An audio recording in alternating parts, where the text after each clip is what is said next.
Hey, what's going on everyone? Today we're going to be showing you how to set up live streaming directly from your Panasonic HC-X1500 and the HC-X2000. Now, today we're going to be using the HC-X2000, but the setup is going to be the exact same on the 1500. So right off the bat, after trying to get this stream set up a few times in the past, what I will recommend is having it set to 1920 by 1080p in your record function just right off the bat. If you're trying to go through all the steps in 4K and streaming is going to be grayed out, the way to fix that is to go back into your actual recording function and just change that to 1080p. So once we have that out the way, what we're going to do is we're going to go ahead and go into our menu. I'm going to go down to network. Now for device selection, I already have it set up, but it was going to be off right from out of the box. You want to choose that to WLAN. So we're going to choose that.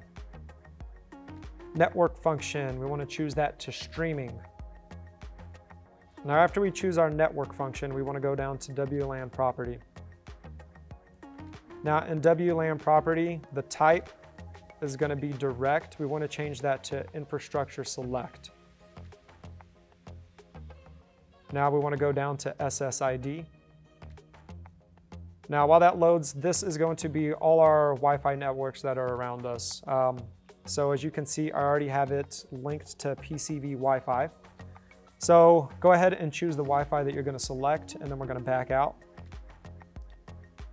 For encryption, typically we're going to leave that alone, and we're going to go right to the next step, which is encrypt key. So the encrypt key is going to be your Wi-Fi's password if it has one. So go ahead and type that in. Now, before you're typing this in, one thing to keep in mind is that the HC-X2000, when you're going to type stuff into this, it's going to automatically set it to capital letters. So if your Wi-Fi password is case sensitive, make sure to go ahead and lowercase it if it needs to be. Also, if you have to put numbers in a password, as soon as I go back to typing in letters, it's going to uppercase them again. So just make sure you're paying attention to lowercase and uppercase and doing it exactly how it's supposed to be. Otherwise, it's not going to work. So I'm going to go ahead and back out because I already have that entered. Next thing I want to do is go into WLAN IPv4 setting. I'm going to choose that. Now the DHCP, it's going to be off for you, but you're going to go ahead and choose client. Now what that's doing is that is just making the camera request an IP address. So I'm going to go ahead and back out. Now after this setting, you're going to go ahead and give it a few seconds, and then we're going to dive into information, status, and we want to go ahead and check that everything we've done so far is working properly. So if you have done this properly, we're going to get an IP address and all the info on here, the link speed. If it's grayed out for you, you're going to have to go back to the following steps and try checking your spelling, or just make sure your Wi-Fi signal is strong enough. This is just showing that we are in fact connected to the Wi-Fi. So I'm going to go ahead and back out. So everything's looking good so far. Now I want to go ahead and go into streaming. So streaming format, you can do 1920 by 1080. You can do it in either 14 megabytes, 6 megabytes, or 1 megabyte. I'm gonna go ahead and just choose 6. Our Wi-Fi here isn't the fastest, but if you have a pretty fast Wi-Fi, you can choose a higher one. Slower Wi-Fi, you can choose a slower one. But we're gonna leave it at 6. So start trigger, we're gonna leave that as camera, and I'm gonna circle around to that here in a second. For receiver URL, so I already have it typed in, but basically I'm on YouTube using it to live stream. So if we go to my screen right now, we're at our Precision Cameras YouTube page. So in this URL, what you want to do is you want to type in your stream URL and be very aware, once again, the case sensitivity. So I'm going to go ahead and I already have it typed in, but here's where I kind of got stuck a few times. After we type in the URL, you want to put a backslash, and then we want to go ahead and type in our stream key directly after it. So if this is the first time you're doing it, you might think that you have your stream URL put in and then your key is going to go somewhere else.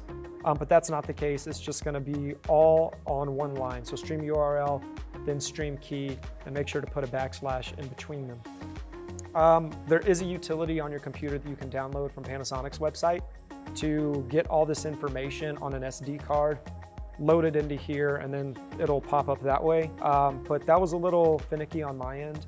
I was having issues with that, and I found it a lot easier just taking a little bit more time out to actually just type it in.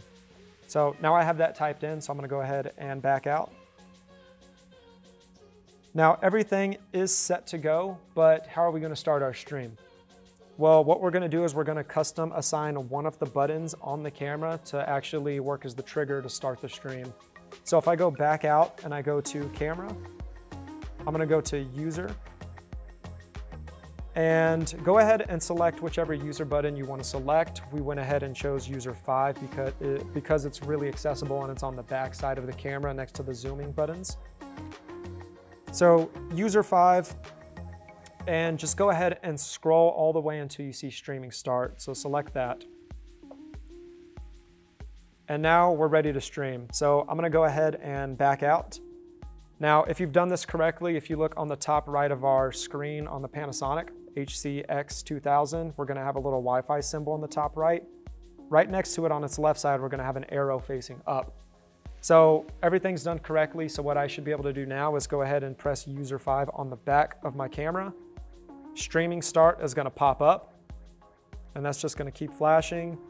And then on our YouTube page, the signal should be coming through any second.